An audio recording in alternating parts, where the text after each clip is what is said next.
Hi guys, this is Dr. Sadashivam once again with you. पिछले video में मैंने आपको प्रॉमिस किया था कि और भी बहुत बड़ा वीडियो सीरीज लेके आऊँगा स्टॉक मार्केट के बारे में, और ये तीसरा वीडियो है। और जैसे मैंने पहले भी आपको बताया हूँ कि इस वीडियो सीरीज में मैं आपको ये नहीं कहूँगा कि कौन सा शेयर खरीदना है, किस शेयर पैसे में खरीदना है, बढ़ेगा घटेगा, वो सब मैं नहीं बताऊँगा। उसके लिए तो काफ़ी सारे बुक्स है, न्यूज़पेपर्स है, इतने सारे यूट्यूब चैनल्स है, सब लोग आके अपना अपना ज्ञान बांट के चले जाते हैं, आप उसको देखिएगा। मगर एक थोड़ा सा ब्रॉड डायरेक्शंस दिखाऊंगा कि किस तरह स्टॉक मार्केट हेडेड है, क्योंकि काफ़ी सारे आता है। जैसे टीवी देखेंगे तो पूरे दिन चैनल्स चलते हैं, जैसे आपके CNBC हो गया, इकोनॉमिक टाइम्स देखेंगे तो 50 पेपर उसमें है, इतने सारे चीज़ लोगों को पढ़ने में टाइम नहीं होता। इसलिए जो है हम जो है ट्रेनर लोग हैं, हम हमारी ज़िंदगी ट्रेनिंग में गुजर गया, तो हम अपने नॉलेज अपडेशन के लिए हम पढ़ते रहते हैं, जिसको मैं कंसाइज तरीके में आपको समझाऊंगा। बस पिछले बार भी मैंने आपको पिछले वीडियो में भी ये चीज़ समझाया और इस बार भी मैं आपको समझा रहा हूँ, ठीक है जी। तो अभी क्वार्टर जस्ट खत्म हुआ है, तो काफ़ी सारे कंपनीज अपने अर्निंग्स वगैरह अनाउंस करने वाले हैं, और ब्रॉडली आप देखेंगे कि इस बार रेवेन्यू एंड प्रॉफिट ग्रोथ का मोमेंटम बना हुआ है एग्रीगेट लेवल पे।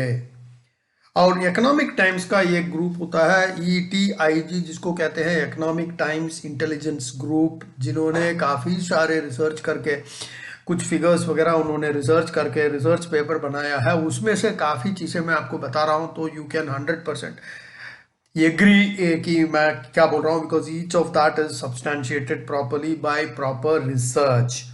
वो ये कहते हैं कि 30% के आसपास कॉर्पोरेट्स की अर्निंग ग्रोथ होगा। क्योंकि ये क्यों ज़रूरी है? क्योंकि आने वाले टाइम पे स्टॉक मार्केट को ये सब चीज़ें निर्भर करता है, ठीक है जी। और एक और बढ़िया बात है, ये चौथी बार कंसिक्यूटिव डबल डिजिट ग्रोथ, जिसको मतलब 10% से ऊपर जब भी ग्रोथ है उसको डबल डिजिट ग्रोथ कहते हैं। तो ये चौथी बार हो रहा है इस क्वार्टर्स में, ठीक है जी। काफ़ी सारे प्रॉब्लम्स था, जैसे आपके तीसरे वेव था, उसके बाद ओमाइक्रॉन का तीसरा वेव, और यूनाइटेड स्टेट्स का बॉन्ड मार्केट यील्ड कर्व ज़्यादा होने की वजह से काफ़ी पैसा इमर्जिंग मार्केट जैसे आपके ताइवान, हांगकांग, ब्राज़ील, इंडिया, इस तरह के चाइना, इमर्जिंग मार्केट से पैसा वहाँ जा रहा। तो ऑब्वियसली जब पैसा यहाँ से वहाँ निकलेगा, या तो हॉट मनी जिसको कहते हैं, तो ये स्टॉक मार्केट तो अफेक्ट करेगा ही। But in spite of all that आप देखेंगे फोर्थ टाइम हम अपना ग्रोथ दिखा रहे हैं। तो कुछ सेक्टर्स है इसमें, इंडियन निफ्टी में तो काफ़ी सारे सेक्टर्स है, बट उसमें मैंने इसके बारे में भी काफ़ी वीडियो डाला हुआ हूँ। एक वीडियो डाला है मेरे ख्याल में परसों, 13-14 सेक्टर है, बट उसमें सिर्फ 4 सेक्टर्स प्रॉफिट बन रहा है। ये भी देखिएगा भाई, बहुत ज़रूरी चीज़ है। जैसे आपके बैंक्स हो गया, आपके रियल एस्टेट, आपके मेटल्स, ऑयल रिटेल्स, इस तरह के कुछ सेक्टर्स अच्छा कर रहा। बट कुछ ऐसे सेक्टर्स है जहाँ पे कास्ट पुश इन्फ्लेशन है। भाई इन्फ्लेशन में भी दो टाइप्स है, एक तो कास्ट पुश इन्फ्लेशन है, दूसरा डिमांड पुल इन्फ्लेशन है। भाई इसका तो इकोनॉमिक क्लास लगाना पड़ेगा, माइक्रो इकोनॉमिक्स का, मैक्रो इकोनॉमिक्स का। चलिए वो दूसरा वीडियो डालूंगा, उस पर ये सब समझ लीजिएगा कि डिमांड पुल इन्फ्लेशन क्या है, कास्ट पुश इन्फ्लेशन क्या है, GDP का मतलब क्या है, नॉमिनल GDP, रियल GDP, उसके बाद इंडिफरेंस कर्व क्या है, इलास्टिसिटी का मतलब क्या है, बहुत इंपॉर्टेंट कॉन्सेप्ट है ये सब चीज़ें। लिक्विडिटी क्या है, बैलेंस शीट कॉन्ट्रैक्शन जो US में कर रहे हैं वो क्या है, फेडरल रिजर्व क्या है, RBI क्या है, MPC जिसको कहते हैं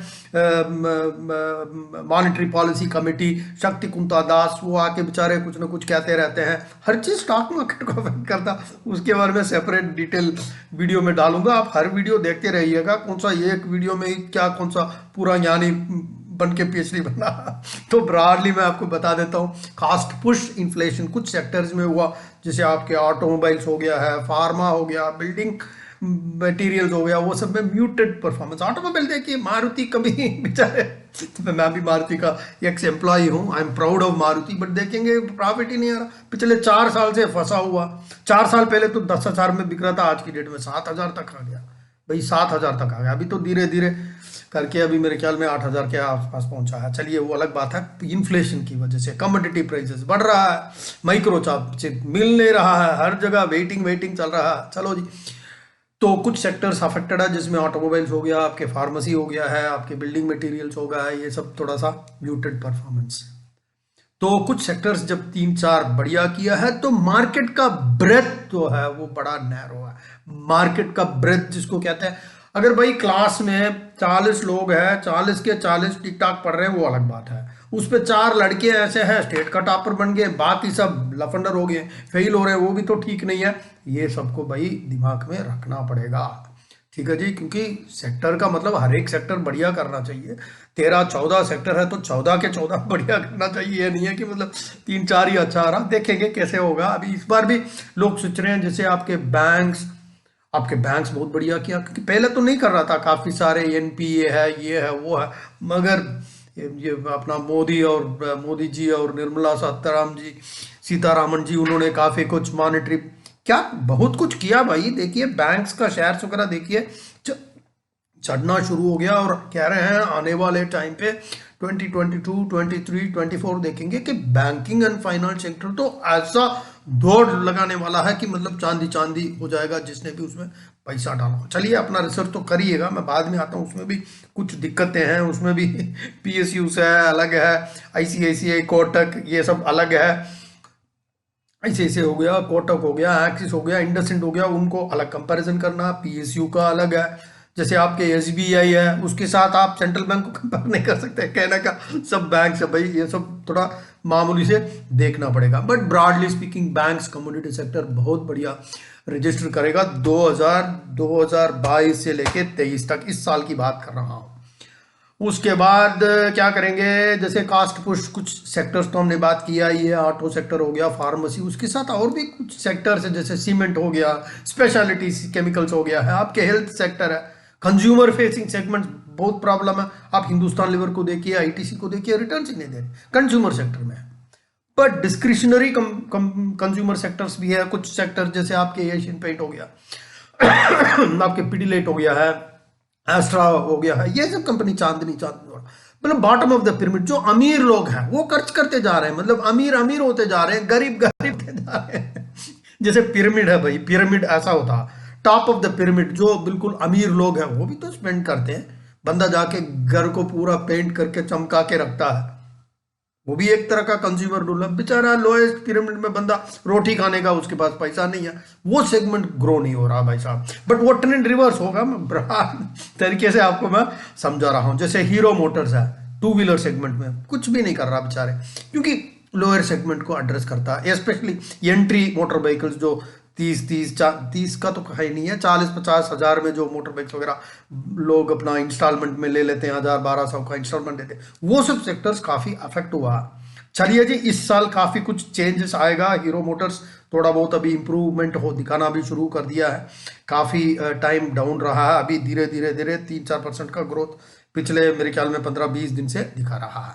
चलो जी, कुछ फैक्टर्स बहुत इंपॉर्टेंट है आने वाले इस साल 2022 की शेयर मार्केट की बात कर रहा हूं। 3 फैक्टर्स बहुत इंपॉर्टेंट है, एक तो आपके ओमिक्रॉन कैसे आने वाले टाइम पे कैसे वो अफेक्ट कर रहा है, दूसरा है trend in the input cost, जैसे कंडक्टर का प्रॉब्लम हो गया है, आपके कम्युनिटी मार्केट्स में हर एक चीज, एल्यूमिनियम बढ़ता जा रहा है, फेरस मेटल्स है, नॉन फेरस मेटल्स है, लोग कहते हैं नॉन फेरस मेटल जैसे नॉन फेरस मेटल्स एल्यूमिनियम जैसे का तो बहुत ज्यादा प्राइस बढ़ने वाला है, क्योंकि इलेक्ट्रिक व्हीकल जितना ज्यादा बनेगा उसमें काफी सारे कंपोनेंट्स एल्यूमिनियम से बनता है, तो एल्यूमिनियम का तो चांदी चांदी हो गया, इंडाल्को ये वो, बट बेचारे वो फिनिश्ड प्रोडक्ट्स बन के जब जाएगा उसका हाल देखिएगा, प्राइसेस बढ़ेगा भाई, जब प्राइसेस बढ़ेगा लोग खरीदेंगे नहीं है, वो सब कंजम्पशन डिमांड को थोड़ा बहुत अफेक्ट कर सकता है। और तीसरा है मॉनेटरी पॉलिसी, गवर्नमेंट का पॉलिसीज कैसे रहने वाला है वो ज़्यादा ज़रूरी है, क्योंकि आप देखेंगे रिसेंटली काफ़ी सारे रियल एस्टेट वाले लोग कहते हैं कि ये जो इनकम टैक्स का जो एग्जेम्पशन 1.5 लाख तक देते हैं, 1.5 लाख क्या चीज़ है भाई साहब, ये 10-15 साल पता नहीं 20 साल पहले 1.5 लाख का बनाया था, जब मकान आपको 20 लाख में मकाने मिलते थे अपने जनकपुरी, यहाँ पता नहीं 15-20-25 लाख को मिलता, आजकल करोड़ से कम तो कोई बात ही नहीं कर रहा। अभी भी income tax exemption rate 1.5 lakh का है, लोग कह रहे हैं कि कम से कम इसको तो बढ़ाओ। चलो जी, वो सब करने से थोड़ा सा रियल एस्टेट भी बढ़ेगा। तो तीन इंपॉर्टेंट चीज है, जैसे ओमिक्रॉन है, दूसरा है इनपुट कास्ट कमोडिटी प्राइसेस है, तीसरा है मॉनेटरी पॉलिसी, मतलब गवर्नमेंट के पॉलिसीज जिसकी बात कर रहे हैं, वो सब स्टॉक मार्केट को 2022 में अफेक्ट करने वाले हैं। और दूसरा क्या है, बस और है और क्या, जैसे टू व्हीलर्स में बात कर रहे हैं तो कुछ ऐसे टू व्हीलर कंपनीज है जिनकी पूरा ही डिपेंडेंस इंडियन मार्केट में है। जो बंदे अपनी स्कूटर्स को बाहर एक्सपोर्ट करता है उनको इतना ज़्यादा प्रॉब्लम नहीं है, मगर जो डोमेस्टिक डिमांड पे ही रखे हुए उनको प्रॉब्लम हो सकता है। ट्रैक्टर इंडस्ट्री देखेंगे कि पिछले साल बहुत बढ़िया किया है, अभी दोबारा ट्रैक्टर इंडस्ट्री थोड़ा सा लल दिखा रहा है, देखेंगे वो कैसे आने वाले टाइम पे आएगा, उसको थोड़ा सा स्टडी करके दूसरा वीडियो डालूंगा। और हर चीज़ तो एक ही वीडियो में डाल नहीं सकता हूँ, दूसरा वीडियो लेके आऊँगा भाई साहब, उसमें मैं डिटेल में बात करूँगा। सिर्फ बैंकिंग के लिए एक लेके आऊँगा, बैंकिंग इंडस्ट्री के बारे में, ये कैपिटल गुड्स के बारे में ले आऊँगा, सीमेंट है, FMCG, information technology, metals, pharmacy, सबका अलग अलग वीडियो लेके आऊँगा। जैसे मैंने बताया था, आपको कोई कंपनी रेकमेंड नहीं करूँगा, बट ब्रॉडली मैं आपको बताऊँगा कि इंडस्ट्री क्या है और उस पर कैसे कैसे आप सेलेक्ट कर सकते हैं।